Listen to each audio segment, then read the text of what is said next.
Alors ça fait un petit mois que je me suis laissé pousser une vague moustache et je ne savais pas pourquoi. Mais depuis quelques jours, je comprends pourquoi. C'est parce que j'étais destiné aujourd'hui à jouer la doublure de Jean-Louis Fellous.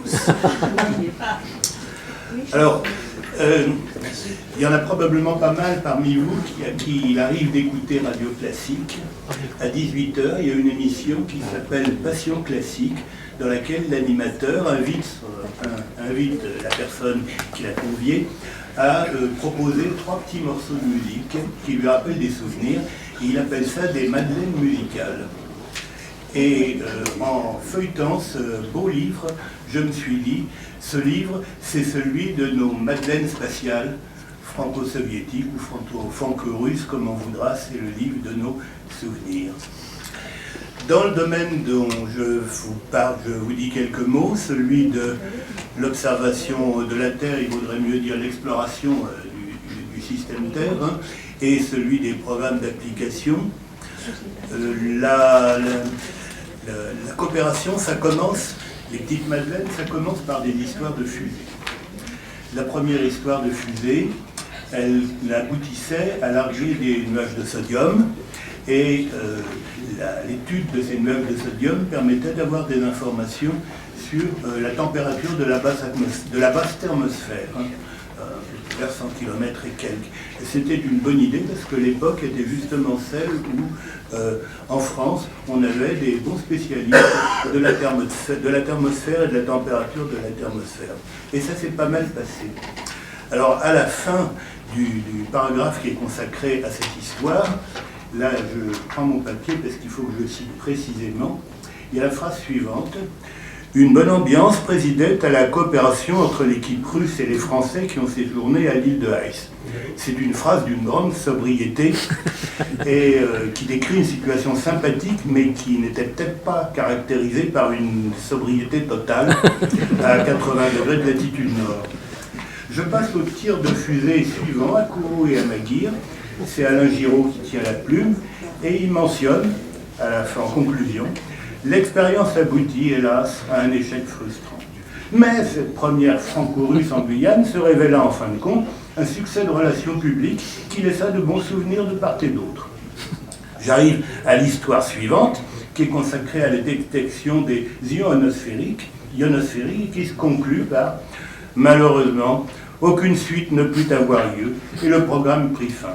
Tous les participants ont néanmoins gardé un excellent souvenir de ces années de coopération. » Mon message en conclusion pour Christian Lardier, c'est quand il essaye de vendre ce bouquin, il ne faut pas le vendre à la Cour des comptes.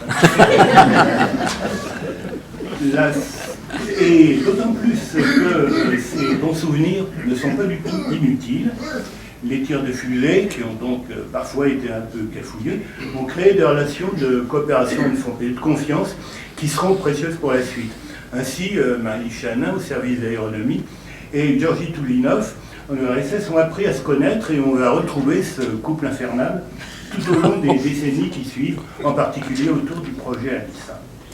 Alors les années 85-2000 sont marquées, dans le domaine dont je parle, par la maturation et la réalisation de 2 projets dans le domaine de la météorologie et du climat qui ont tous 2 abouti à des réussites. C'est des projets dont les noms sont ALISA et Scarab. ALISA était destiné principalement à cartographier l'attitude du sommet des nuages, à détecter des nuages semi-transparents. Ça aurait dû être le premier lidar spatialisé. Le contexte conjoncturel ne l'a pas permis, mais ALISA reste le premier prototype d'un lidar spatialisé opérationnel.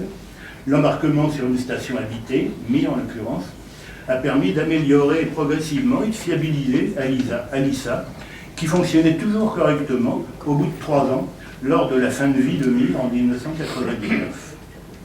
Scarab est destiné à la détermination du bilan radiatif terrestre. Il mesure les principales composantes du rayonnement solaire réfléchi. C'est une mesure importante pour la communauté des climatologues et une série expérimentale d'instruments américains y était consacrée. Mais la série allait s'interrompre et rien n'était prévu dans le monde occidental pour remédier à cette solution de continuité. Alors une équipe du LMD a été encouragée à se lancer dans cette aventure et a trouvé une équipe de correspondance intéressée chez les soviétiques et l'instrument a obtenu un embarquement sur l'un des satellites opérationnels météorologiques Météor de la Fédération, ce qui est un honneur particulier et pas du tout répandu. Scarab a fort bien fonctionné et on l'a même ressuscité récemment pour en équiper la mission franco-indienne Mégatropique. En 1986, je co-présidais le groupe de travail pour la météorologie spatiale et l'aéronomie, comme on l'appelait. Lors des réunions, vous avez senti ça venir, une certaine compétition entre Alissa et Scarab était perceptible. Personnellement, je dois aujourd'hui faire un aveu, je poussais un chouïa Scarab parce que je trouvais que c'était un projet structurant, comme on dit aujourd'hui, une espèce de projet de service public scientifique, et qu'il avait un gros retard sur Alissa. Quoi qu'il en soit, au bout du compte, on a obtenu exactement ce qui était souhaité, c'est-à-dire que le protocole a confirmé la décision pour Alissa, mais inscrit aussi Scarab dans la liste des projets engagés. Aujourd'hui, après un passage qui n'était pas prévu à la direction du service d'aéronomie, je me suis pris d'affection pour Alissa. L'optique d'Alissa est exposée en permanence au Latmos à Guyancourt. C'est un bousin spectaculaire, imposant, qui dépasse les 100 kilos, et c'est un motif de ravissement perpétuel pour les écoliers qui viennent visiter le labo.